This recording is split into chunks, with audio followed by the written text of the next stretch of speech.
一、关于认知。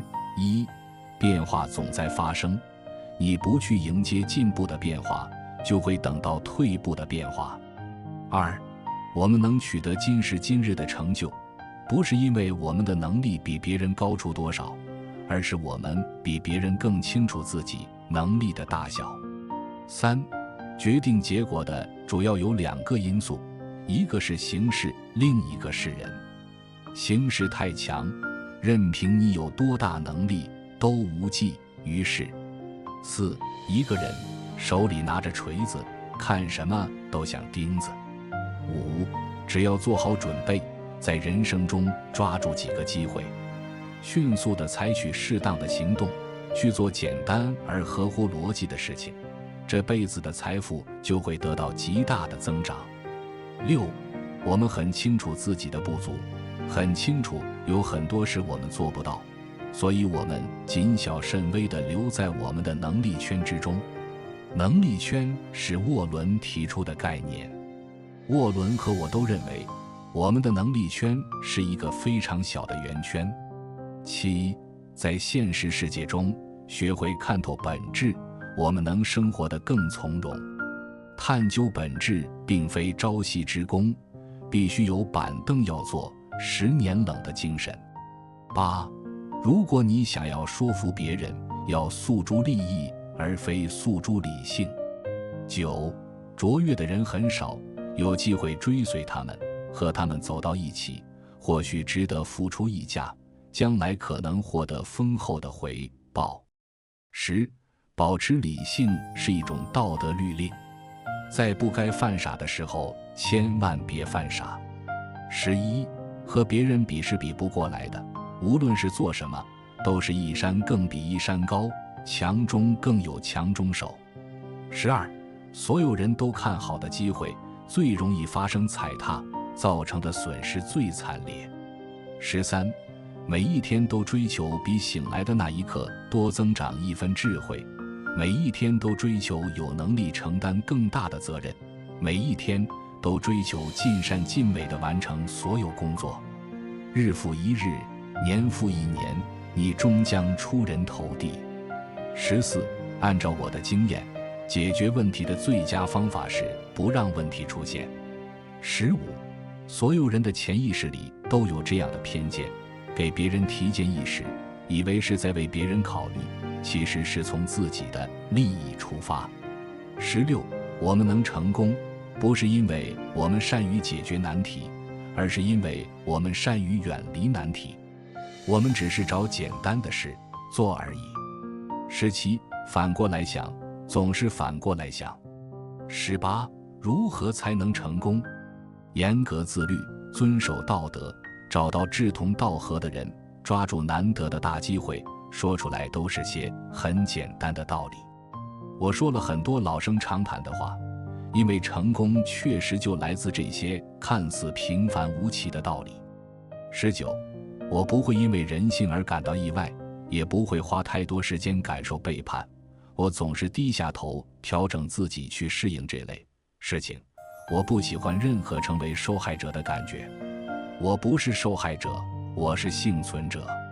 20、人们都试图变得精明，而我只想证明自己并不是在做傻事，但这比许多人想象的要困难得多。2、关于成长。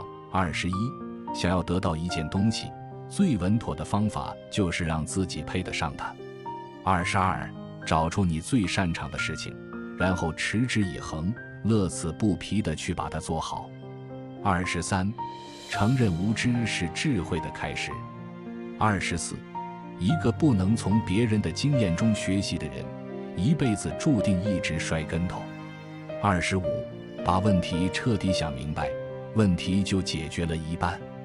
26、我不会质疑过去，而是从过去中学习，为未来做决定。27、如果你真想成功，真想取得别人无法取得的成就，要干坐冷板凳，日复一日的阅读。如果你想拥有良好的认知能力，如果你想比别人更具智慧，能在艰难时刻有更好的表现，除了拿出大量时间思考、别无他法。28，我这辈子遇到的聪明人，没有不每天阅读的，一个都没有。29，独学而无友，则孤陋而寡闻。所有人都需要找到志同道合的人，相互切磋，共同进步。30，我的成功源自我的长期专注。31，在过去的任何一年，如果你一次都没有推翻过自己最中意的想法，那么这一年就算浪费了。32，我喜欢能够坦然承认自己很愚蠢的人。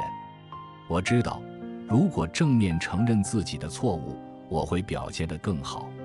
这是一个非常棒的学习窍门。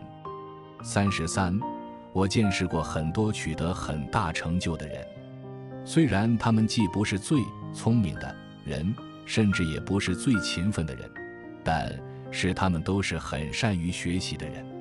34，极度专业化才是成功之道。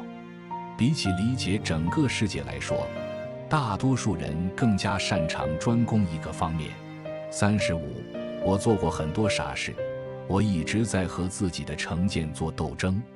消除错误的想法是一件好事，我把消除错误的想法作为自己的一种追求。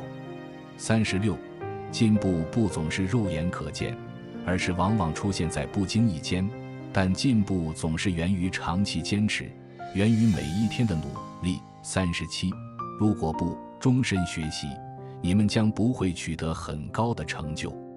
光靠已有的知识，你们在生活中走不了多远。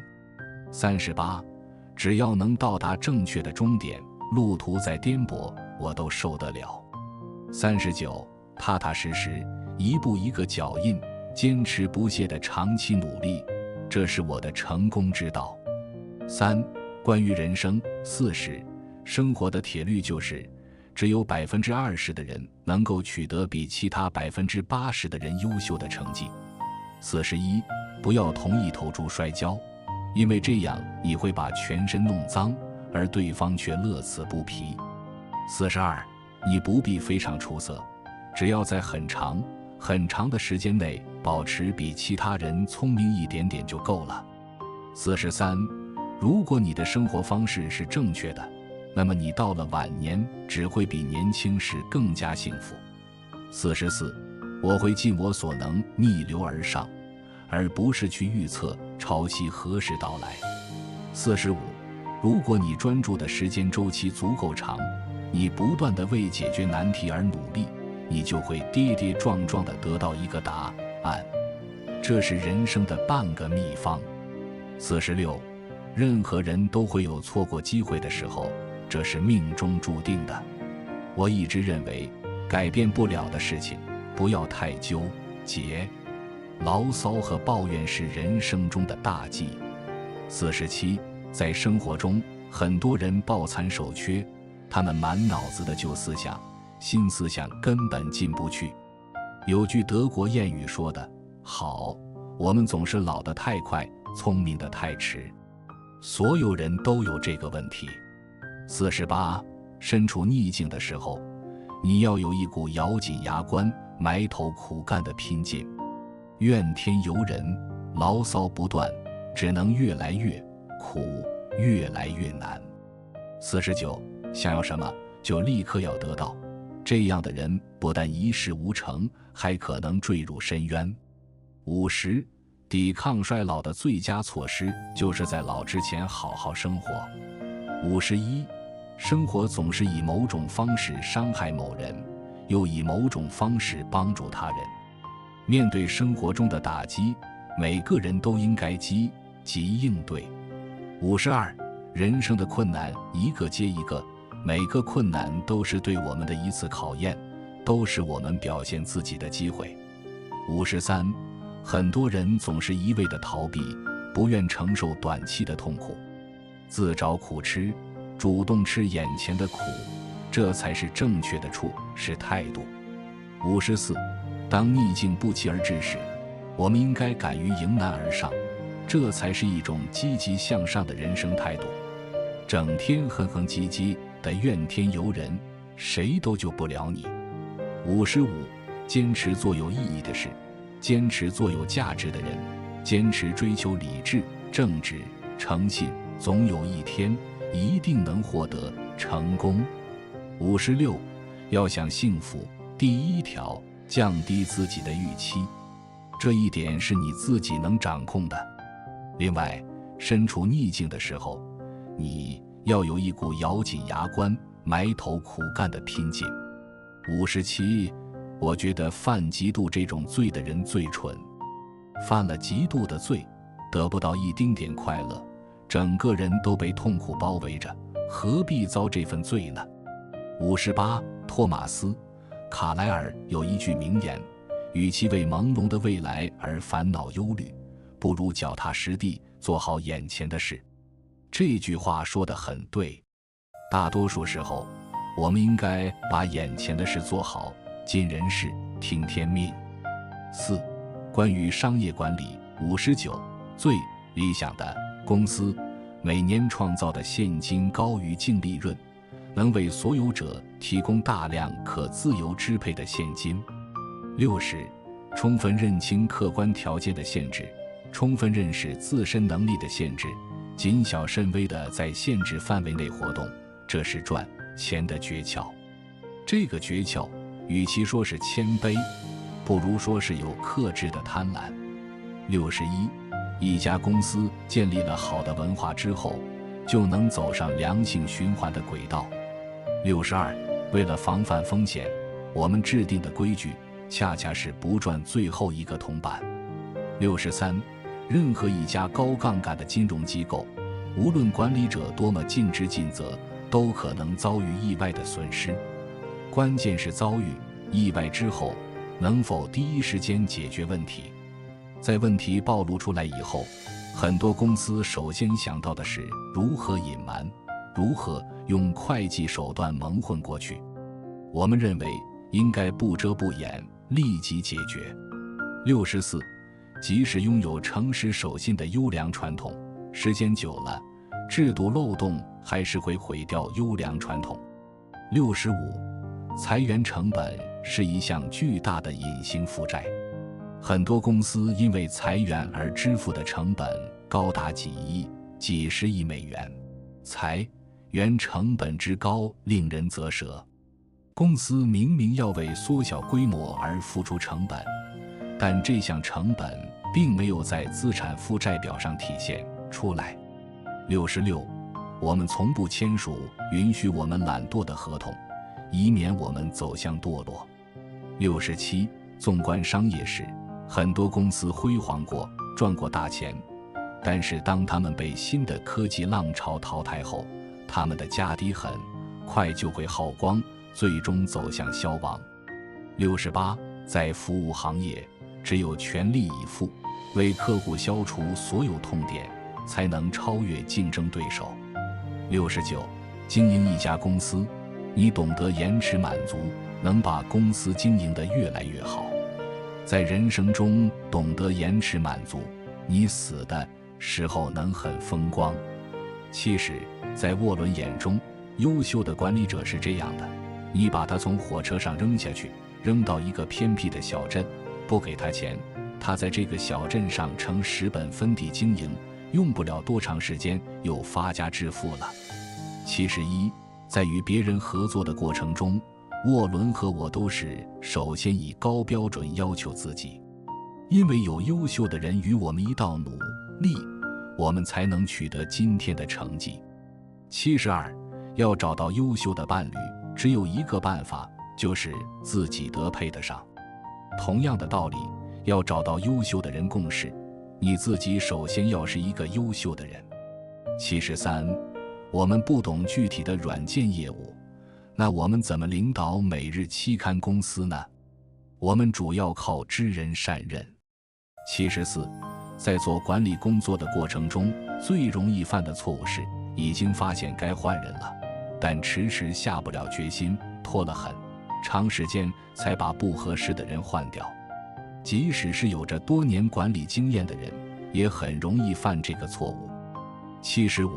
公司越大，越难建立起正确的文化。大公司特别容易患上官僚主义这个通病。这是个顽疾，得上了就不好治。76，人们钻空子，肯定还是因为激励制度有漏洞。77，职业生涯的3条规则：不要销售你自己都不愿意买的东西，不要为你不尊重和不欣赏的人工作，只和你喜欢的人一起工作。